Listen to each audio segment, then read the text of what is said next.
Ayan, oh, lulubog. Lilitaw. Pero man, laki na yung island si Luli. Ibig sabihin yan, Luli. Lulubog, lilitaw. Itong island yan, lubog lahat yan. Nakalabas lang yan, yung halaman na yan. Laki.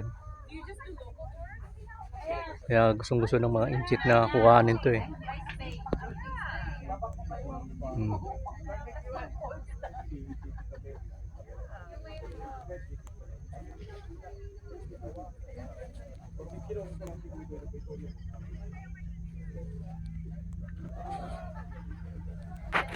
Wala nakatira dito.